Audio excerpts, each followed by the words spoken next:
வெண்முரசு. வண்ணக்கடல் 31. பகுதி 6. அரசபெருநகர். வாசிப்பது சந்தீப். 100 குடும்பங்கள் மட்டும் வாழ்ந்த பிரமதம் என்னும் சிற்றூருக்கு துரோணன் கிருபியுடன் கங்கை வழியாக ஓர் உமணற்படகில் வந்து இறங்கினான். மலையில் வெட்டி எடுக்கப்படும் கல்லுப்பை ஏற்றிக் கொண்டு வந்து கிராமங்கள் தோறும் விற்கும் கலிகன், அவன் கிருபியுடன் மலைச்சரிவில் தனித்து நடந்திறங்குவதைக் கண்டு தன்னுடன் சேர்த்துக் கொண்டான்.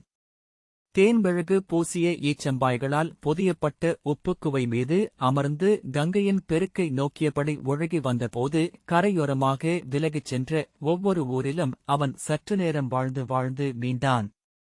என்ன சிந்தனை என்றாள் கிருபி. துரோணன், மானுடனுக்கு ஒரு வாழ்க்கை மட்டும்தானே அளிக்கப்பட்டுள்ளது என்றான். கிருபி நகைத்துக் கொண்டு அவன் கைகளைப் பற்றி, ஒரு வாழ்க்கையை நிறைப்பதற்கே முடியாமலாகிறது. கையை விட்டு அளாவி நுரையை எழுப்பி நிறைக்க வேண்டியிருக்கிறது என்றாள். அதில் சிரிப்பதற்கு என்ன இருக்கிறது என்றான் துரோணன். வாழ்க்கையைப் பற்றி எதைச் சொன்னாலும் சிரிக்கலாமே என்று சொல்லி அவள் மீண்டும் சிரித்தாள்.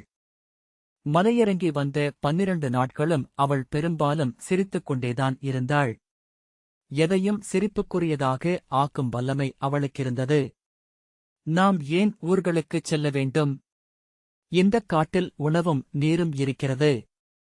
இங்கேயே தங்கிவிடுவோமே என்று அவன் ஒருமுறை சொன்னபோது, காட்டில் வாழ்வதற்கு ஞானமோ வாலோ இருந்தாக வேண்டுமே என்றாள்.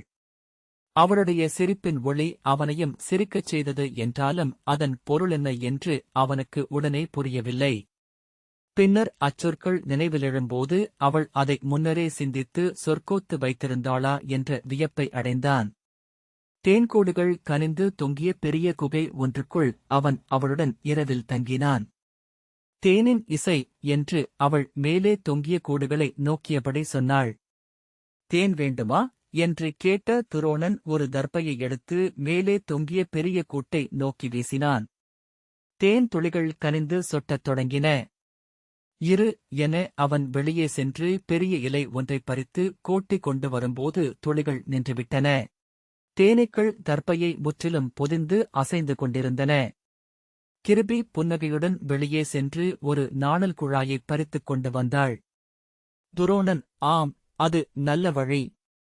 கொடு என்று கையை நீட்டினான். அவள் பொறுங்கள் என்று சொல்லி தன் மரபுரியில் இருந்து மெல்லிய நூலை பிரித்தெடுத்து அதை ஒன்றுடனொன்று சேர்த்து முடிந்து நீளமாக்கி நாணலின் நுனியில் கட்டி அவனிடம் நீட்டினாள். இது எதற்கு என அவன் கேட்டதுமே புரிந்து கொண்டான். சொட்டத் தொடங்கிய தேன் இலைக்குழியை நிறைத்ததும் நூலைப் பற்றி இழுத்து அந்த நாணலைப் பிடுங்கி எடுத்தான். தேனீக்கள் சற்று நேரத்திலேயே துளையை மூடிவிட்டன. தேனும் காமமும் அளித்த மயக்கத்தில் அவளுடனிருக்கையில் அவள் செவிகளில் அவன் சொன்னான்.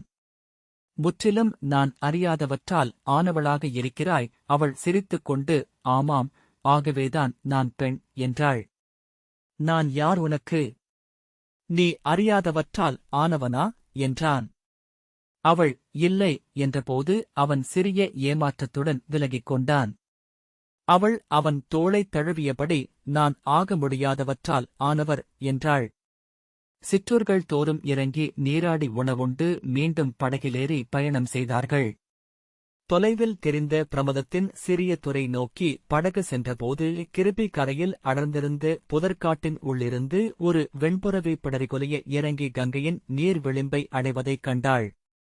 புறவி, புறவி என்று அவள் கை சுட்டி கூவினாள். துரோணன், ஊரில் க்ஷத்திரியர்கள் இருக்கிறார்கள் என்றான். இல்லை, அது காட்டுப் புறவி. சேணமிடப்படாத உடல் கொண்டது. அதன் பிடரியைப் பாருங்கள் என்றாள் கிருபி. இமயமலைச்சாரலில் நான் அவற்றைப் பார்த்திருக்கிறேன். கால்களைப் பரப்பி வைத்து நீண்ட கழுத்தை குறித்து புறவி நீர் அருந்தியது. படகு நெருங்கி வருவதைக் கண்டு தலை தூக்கி நோக்கி நின்றபின் சீராக காலெடுத்து வைத்து மேலேறி புதர்களுக்குள் மறைந்தது. கிருபி, வெண்புறவியை இந்திரனின் மைந்தன் என்கின்றன நூல்கள் என்றாள். துரோணன், ஆம், அழகிய மிருகம் என்றான். படகு கரையணைந்தபோது இந்திரனின் ஆலயத்தின் சுதையாலான முகடை நோக்கிய கிருபி, நாம் இறங்கி இந்திரனை வழிபட்டு வரலாம். இன்று இந்திரனின் இளையமைந்தனை பார்த்துவிட்டோம் என்றாள். படகை நோக்கி கரையில் இருந்த சிறு வணிகர்கள் இருவர் ஓடி வந்தனர். படிக்கட்டில் இறங்கி கை கால்களை கழுவிக்கொண்டு இந்திரனின் ஆலயத்தை நோக்கிச் சென்றபோது ஆலய முகப்பில் சிறிய களமுற்றத்தில் முதிய க்ஷத்திரியர் ஒருவர் சிறுவர்களுக்கு வேல் சுழற்ற கற்றுக் கொடுப்பதை துரோணன் கண்டான். திரும்பி ஆலயத்துக்குள் செல்ல அவன் அருகே சென்று முதியவரின் வேல்வரிசையை நோக்கி நின்றான். முதியவருக்கு வேல் சுழற்றும் கலை நெடுங்காலம் முந்தைய நினைவு என்று தெரிந்தது. எதிரே நின்றிருந்த சிறுவன் வேலைச் சுழற்றி அவரை அணுகியபோது கால்வரிசை வைத்து பின்னகர்ந்தவர் பாதக்கணக்கு பிழைத்து தடுமாறிச் சரிய வேலின் கூர்நுனி அவர் கழுத்தை நோக்கி வந்தது. அவருக்குப் பின்னால் நின்றிருந்த துரோணன் விழித்தொட முடியாத கணத்தில் ஒருகையால் வேலையும் மறுகையால் அவரையும் பிடித்துக் கொண்டான். சிறுவர்களும் அப்பால் உப்புச்சுமை இறக்கிய வணிகர்களும் வியப்பொலி எழுப்பினர். முதியவர், வணங்குகிறேன் இளைஞரே. தாங்கள் க்ஷத்திரியரா என்று கேட்டபோது துரோணன் ஆம் என்றான். உத்தரகங்காபத்தைச் சேர்ந்த பிரமதமென்னும் இவ்வூரின் தலைவன் நான், க்ஷத்திரிய குலத்தவன். என் பெயர் உர்ணநாபன் என்றார் முதியவர். தாங்கள் போர்க்கலை பயின்றவர் என உய்தறிகிறேன். தாங்கள் யாரென நான் அறியலாமா? பாஞ்சால நாட்டைச் சேர்ந்த என் பெயர் துரோணன். கூர்ம குலத்து விடுகரின் மைந்தனாகப் பிறந்த க்ஷத்திரியன். அக்னிவேச முனிவரின் குருகுலத்தில் போர்க்கலை பயின்றவன். இமயப் பயணம் சென்றபின் என் துணைவியுடன் இமயத்திலிருந்து கங்கை வழியாக சென்று கொண்டிருக்கிறேன், துரோணன் சொன்னான். அக்னிவேசரின் பெயரை ஊர்ணநாபர் கேள்விப்பட்டிருக்கவில்லை. பாஞ்சாலம் என்பதே அவருக்கு வெறும் ஒலியாகத்தான் இருந்தது. ஊர்ணநாபர் இந்தச் சிற்றூரில் ஆயுதக்கலை பயிற்றுவிக்க எவருமில்லை. கங்கையின் வடக்கு கரையைச் சேர்ந்த இந்த மலைநாட்டில் ஜனபதங்களே இப்போதுதான் உருவாகி வருகின்றன. வணிகம் தழைக்கும் தோறும் கள்வர் கூட்டங்களும் மலைவேடர்குலங்களும் ஊர்களைக் கொள்ளையிடுகின்றன.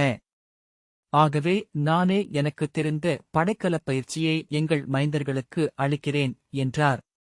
அவர் சொல்ல வருவதை உணர்ந்த துரோணன், தாங்கள் விழைந்தால் நான் இவ்வூரில் ஒரு படைக்கல குருகுலத்தை அமைக்கிறேன் என்றான். நன்று. இவ்வூரில் தாங்களும் துணைவியும் தங்கலாம். தங்களுக்கு உகந்த அனைத்தையும் செய்கிறோம் என்றார் ஊர்ணநாபர். இவ்வூரை அணுகியதுமே ஒரு நற்குறியைக் கண்டேன். காட்டுக்குள் இருந்து ஒரு வெண்குதிரை இறங்கி வந்து கங்கையில் நீர் அருந்தியது என்று துரோணன் சொன்னான். அவை காட்டில் வாழ்பவை. மானுடர் அணுக முடியாதவை. 12 தலைமுறைகளுக்கு முன்னால் ஹேகயகுலத்து கார்த்தவீரியன் இத்திசைக்கு படை கொண்டு வந்தபோது கால்கள் உடைந்த புறவிகளை காட்டிலேயே விட்டுவிட்டுச் சென்றான். அவற்றின் வழித்தோன்றல்கள் அவை என்கிறார்கள் என்றார் ஊர்ணநாபர். பிரமதம் சிலந்திவலை வடிவமான ஊர். நடுவே இருந்த இந்திரனின் ஆலயத்தின் இடப்பக்கம் 20 க்ஷத்திரியர் வீடுகளும் வலப்பக்கம் 3 வைதிகர் வீடுகளும் இருந்தன. அந்த மையத் தெருவிலிருந்து பிரிந்து சென்ற 8 வைசியர் தெருக்களில் தானியங்களை வாங்கி விற்கும் வணிகர்களும் பெருவேளாளர்களும் குடியிருந்தனர். ஊரைச் சூழ்ந்திருந்த விரிந்த வயல்வெளிக்கு அப்பால் வராகியும் ஜேஷ்டையும் கலியும் குடிகொண்ட ஆலய வளாகத்தைச் சுற்றி சூத்திரர்களின் சேரி. அதற்கும் அப்பால் கங்கையின் கரையோரச் சதுப்பில் சாமுண்டி கோயில் கொண்ட இடுகாடும் அவர்ணர்கள் வாழும் சேரியும் இருந்தன. கொற்றவை ஆலயத்துக்கு முன்னாலிருந்த விரிந்த புல்வெளி பயிற்சிக்கு உகந்தது என்று துரோணன் முடிவு செய்தான். அங்கேயே குருகுலத்தின் குடிலை அமைத்தான். புல்வெளிக்கு மறுபக்கம் குறுங்காட்டின் அருகே தனக்கான குடிலை அமைத்துக் கொண்டான். பிரமதத்தின் க்ஷத்திரியர்களும் வைசியர்களும் முறை வைத்து அவனுக்கான ஊதியத்தை அளிக்க வேண்டுமென்றும் அவ்விரு வகுப்பினருக்கும் அவன் படைக்கலப் பயிற்சி அளிக்க வேண்டுமென்றும் முடிவாயிற்று. சிறகுகளை உதிர்த்து முட்டைக்குள் திரும்பிச் செல்வதைப் போல உணர்கிறேன் என்று கிருபியிடம் துரோணன் சொன்னான். அல்லது மண்ணுக்குள் ஆழத்தில் புதைந்துவிட்டதைப் போல. இனி எவரும் என் பெயரை கேட்கப் போவதில்லை. எந்த சூதர்பாடலிலும் நான் எஞ்சப் போவதில்லை.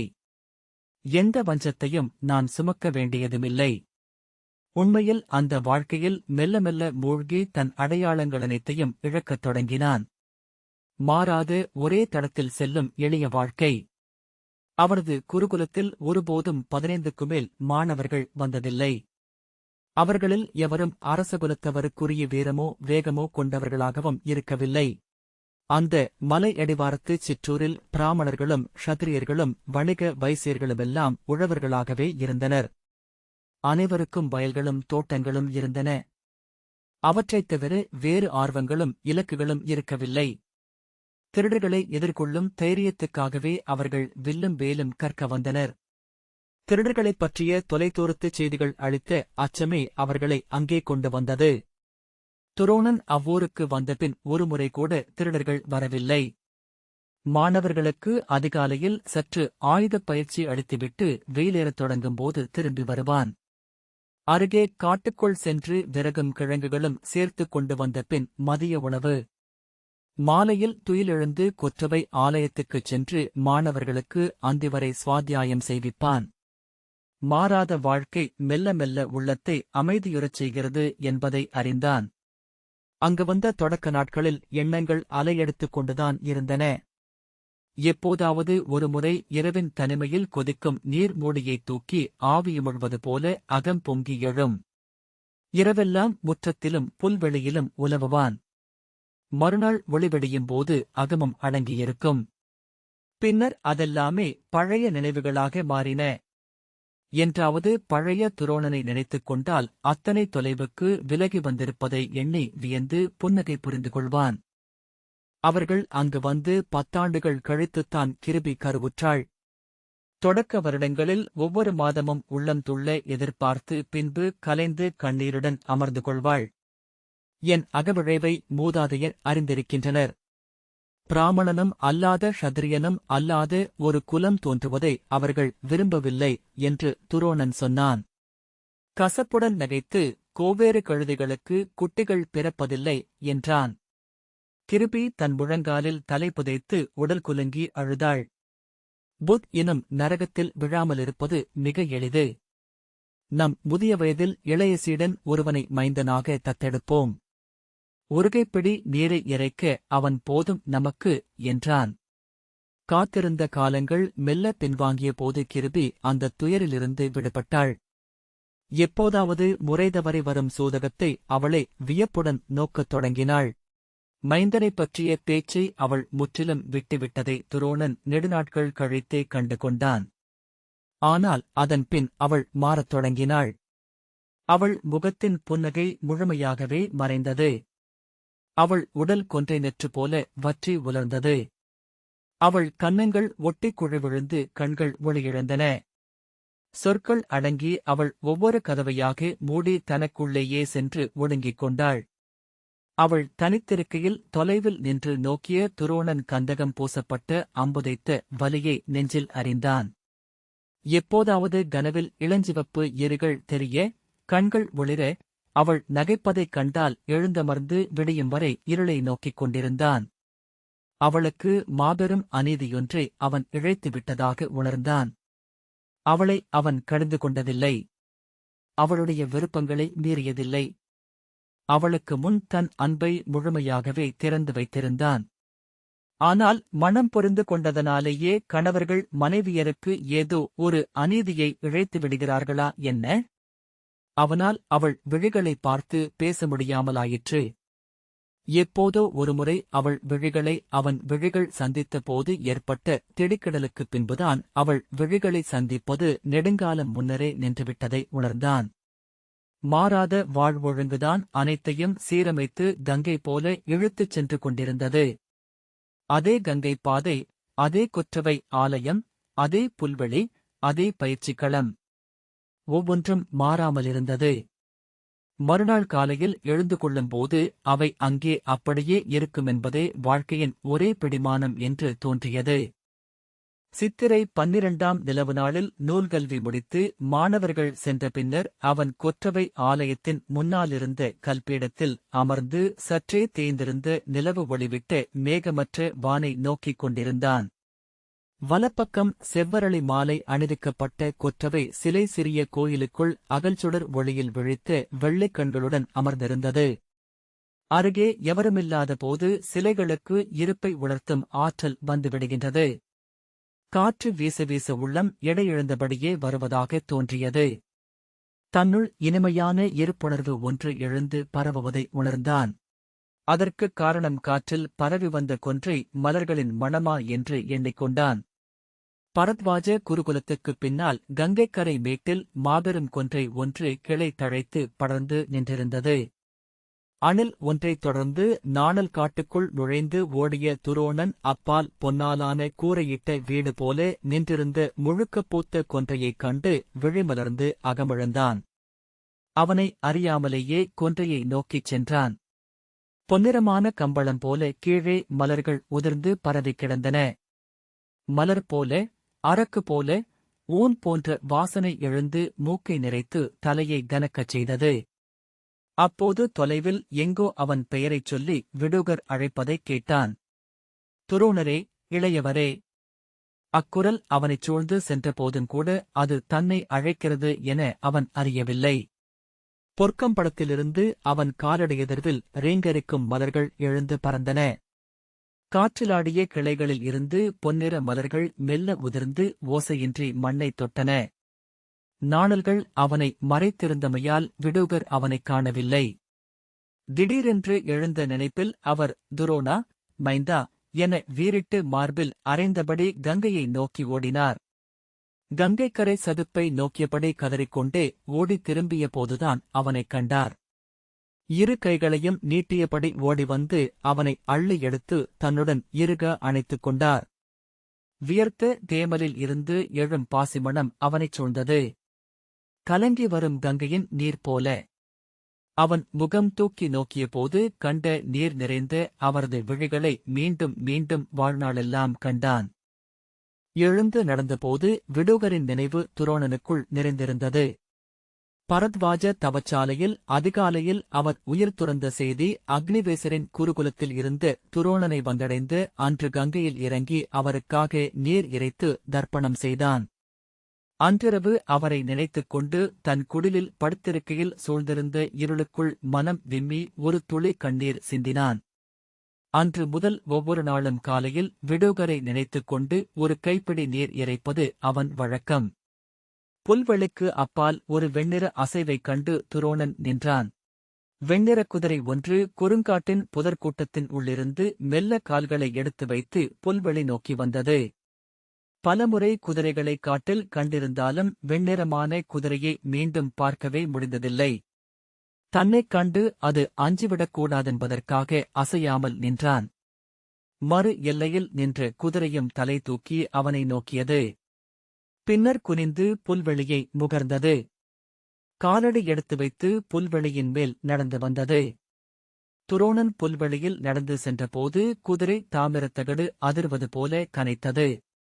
அவனை நோக்கித்தான் அது கனைக்கிறது என்று இரண்டாம் முறை அது கனைத்தபோது உணர்ந்தான். திரும்பி நோக்கியபோது அது சாட்டை போலச் சுழலும் வாளுடன், முரசுக்கோலின் முழைகள் போல பொற்பரப்பை அறையும் குளம்புகளுடன், வெண்கொக்கு போல கழுத்தை நீட்டி அவனை நோக்கி வந்தது. காற்றில் மிதந்து வரும் வெண்ணிற இறகு போல அத்தனை எடையில்லாமல், நிலவொளியின் ஒரு கொப்புளம் போல பிரமித்த விழிகளுடன் அவன் நோக்கி நின்றான். அது சுழல்காற்று போல அவன் அருகே வந்து வளைந்து திரும்பிச் சென்றது.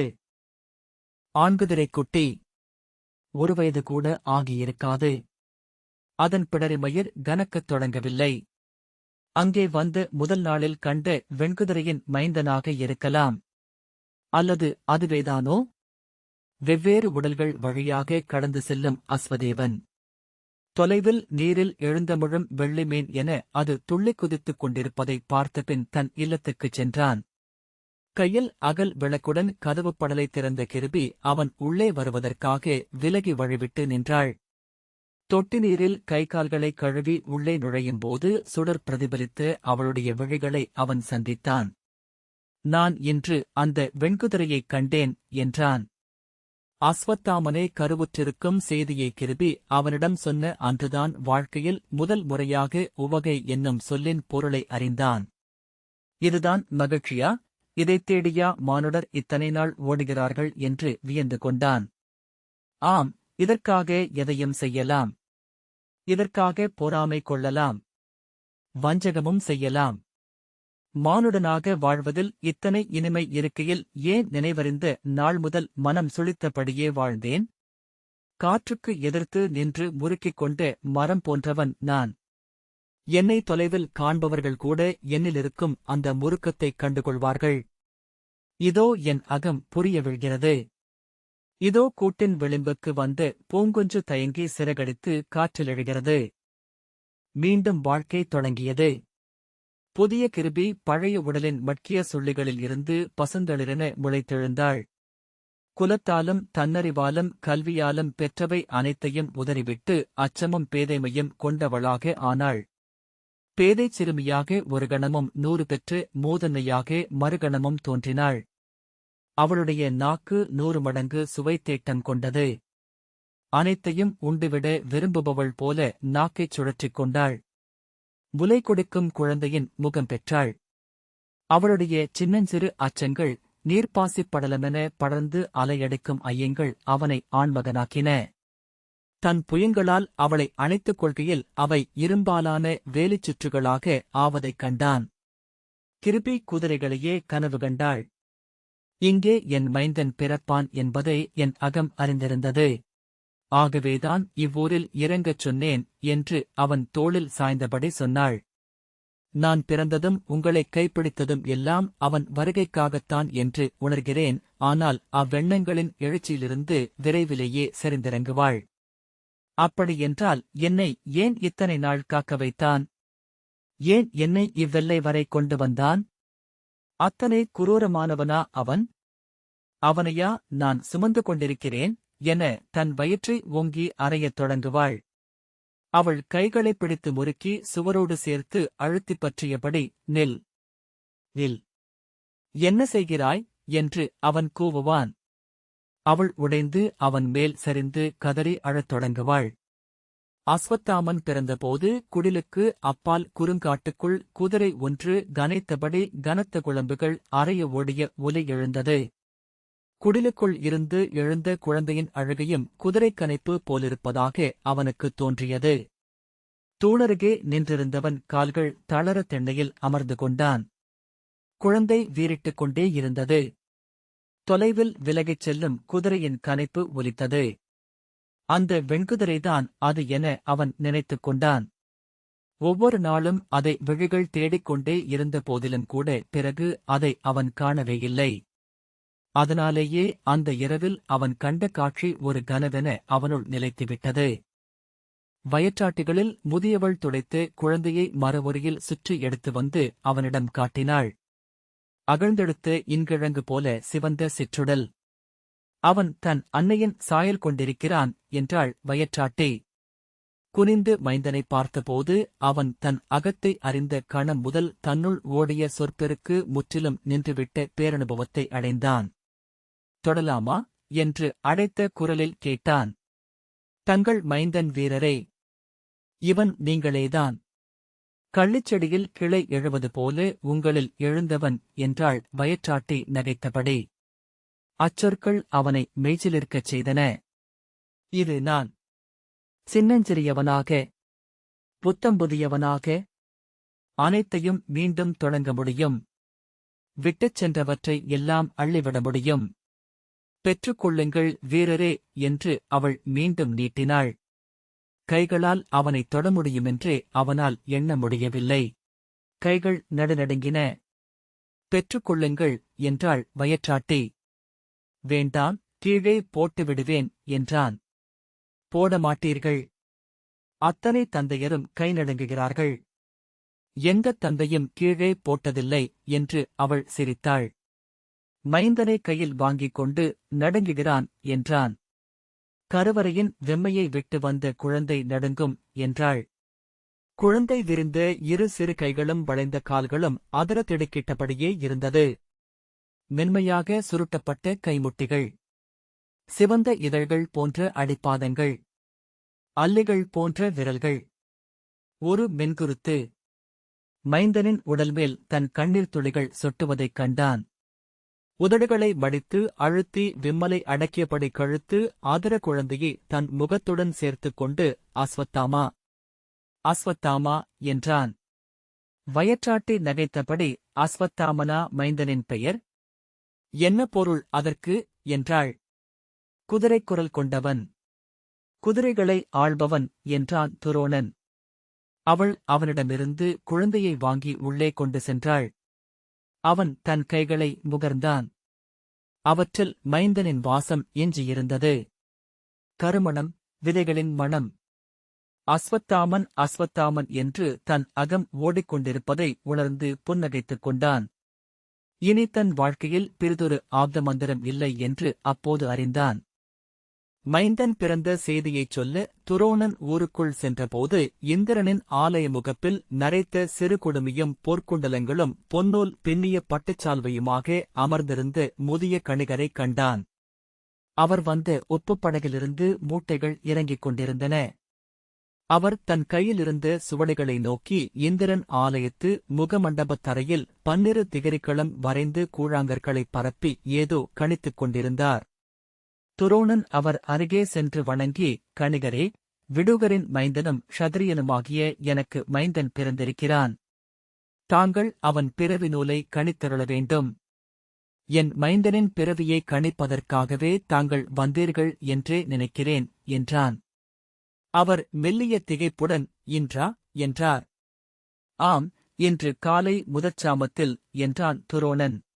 கணிகர் எழுந்து ஆம், இத்தருணம் அதையே சொல்கிறது என்றார்.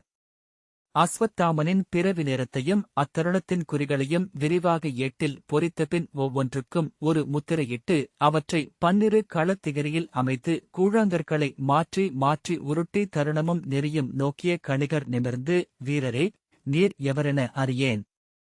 ஆனால் பெரும்புகள் பெறப்போகும் மாவீரனை மைந்தனாகப் பெற்றிருக்கிறீர் என்றார். துரோணன் கைகூப்பி, தங்கள் சொற்களுக்கு விண்ணகம் சான்றுரைக்கட்டும் என்றான். மீண்டும் களங்களில் கூழாங்கற்களை உருட்டிய பின் கணிகர் தலையை அசைத்தார். துரோணன் அவர் சொற்களுக்காக காத்து நின்றான். நாடாள்பவன், பெரும்போர்க்களத்தில் செருக்கெழுந்த யானை என குருதியணிந்து உலவுபவன், மாகாவியங்களில் பாடல் பெறுபவன். ஆனால் என்றார். சொல்லுங்கள் கணிகரே என்று நெஞ்சின் ஓசையைக் கேட்டபடி துரோணன் சொன்னான். அதற்கப்பால் எனக்குத் தெரிபவை எல்லாம் காட்டுக்கொடிகள் என ஒன்றுடன் ஒன்று மயங்கிக் கிடக்கின்றன. 8 முறை களமாடிவிட்டேன். மைந்தனின் களத்தில் பிறவி முழுமையின் கட்டத்தில் கல்லிற்கவே இல்லை. அவன் அழிவற்றவன் என்கின்றன கற்கள். துரோணன் தன் பிணரியில் ஒரு சிலிர்ப்பை உணர்ந்தான். அழிவற்றவன் என்றால் என்று கேட்டான். அழிவை கோள்கள் அறிவுறுத்தவில்லை. அதற்கப்பால் தெய்வங்களே அறியும் என்றார் கணிகர். அத்துடன் அனைத்து களங்களிலும் அனல் திகழ்கிறது. வாழும் நாளெல்லாம் எரிந்து கொண்டிருப்பான். பெருஞ்சினத்தால், வஞ்சத்தால். ஏன்? எவரிடம்? எதையும் களங்கள் சொல்வதில்லை. அவர் கூழாங்கற்களைச் சேர்த்து தன் மாந்தோல் பைக்குள் போட்டுக் கொண்டார். வீரரே, உண்மையில் நான் திகரிக்களம் நோக்குவதை விட்டு 2 வருடங்களாகின்றன. அவை விடைகளை அல்ல, வினாக்களையே அளிக்கின்றன. வாழ்க்கையைக் கொண்டு அவ்வினாக்களின் விடைகளை அறிந்து கொண்டிருக்கிறோம். அறிந்து முடிக்கையில் வாழ்வும் முடிந்துவிடுகிறது. ஆகவே இத்திகரிக்களத்தை நோக்குவதனால் பயனொன்றுமில்லை. இது மானுட ஆணவத்தை நிறைவு செய்யும் எளிய விளையாட்டு மட்டும்தான். இன்று என்னை நீர் வந்து சந்தித்து தற்செயலில் இருந்த ஒருமைதான் என்னை இங்கே கொண்டு வந்தது. வந்திருக்கலாகாதென்றே இப்போது உணர்கிறேன். சுவடிகளை அடுக்கி மஞ்சள் நூலால் கட்டி அவனிடம் நீட்டியபடி கணிகர் எழுந்தார். அஸ்தனபுரியைச் சேர்ந்த கணிகனாகிய என் பெயர் அஸ்வபாகன். எந்தை அஜபாலர் பெரும்புகள் பெற்ற கணிகர். கணிகஞானம் அவரை பித்தரும் ஞானியுமாக ஆக்கியது. இன்று கணிகர் வீதியின் முச்சந்தியில் விதியை நோக்கி திகைத்து விரிந்த கண்களுடன் தெய்வமாக அமர்ந்திருக்கிறார். பித்தனோ ஞானியோ தெய்வமோ ஆகிவிடாமலிருக்கும் பொருட்டு அனைத்தையும் உதறிவிட்டு நான் இமயம் நோக்கிச் செல்கிறேன். அஸ்தனபுரியில் மைந்தர்கள் பிறந்திருக்கிறார்கள் என்று அறிந்தேன் என்றான் துரோணன். ஆம், அவர்களின் பிறவி நூல்களையே நான் இறுதியாக நோக்கினேன். எந்தையின் விழிகளில் தெரியும் பெருந்திகைப்பு எதற்காக என்று அறிந்தேன் என்ற கணிகர் நலம் திகழ்க என்று வாழ்த்தினார். துரோணன் அவருக்கு கனிகள் நிறைந்த தாளத்தை காணிக்கையாக அளித்து வணங்கினான். அவர் அதைப் பெற்றுக்கொண்டு தன் தோல் மூட்டைக்குள் நிறைத்து தோளில் ஏற்றிக்கொண்டார். துரோணன் அவரை மீண்டும் படித்துறைக்கு கொண்டு சென்றான். படகில் ஏறிக்கொண்ட பின் கணிகர் சொன்னார், நீர் என்னை தேடி வரும்போது நான் அஸ்தினபுரியின் நிகழ்வுகளை கணித்துக் கொண்டிருந்தேன். அரசலக்கணங்கள் கொண்ட ஆண்யானை ஒன்று பிறந்திருக்கிறது அங்கே. இன்று காலை உங்கள் மைந்தன் பிறந்த அதே கணத்தில், அதே விண்குறிகளுடன். இருவரும் ஒருவரோடொருவர் பிணைக்கப்பட்டிருக்கிறார்கள். எவ்வகையிலோ புன்னகையுடன் கணிகர் சொன்னார், நாம் இதை பேசும்போது மேலே தேவர்கள் சிரித்துக் கொள்கிறார்கள். படகு மெல்ல நீரில் விலகிச் செல்ல படகோட்டி பாய்மரக்கட்டை அவிழ்த்தான். மாபெரும் நீர்க்குமிழிகள் போல பாய்கள் விரிந்து புடைத்தெழுந்தன. இந்த வாசிப்பை கேட்டதற்கு நன்றி.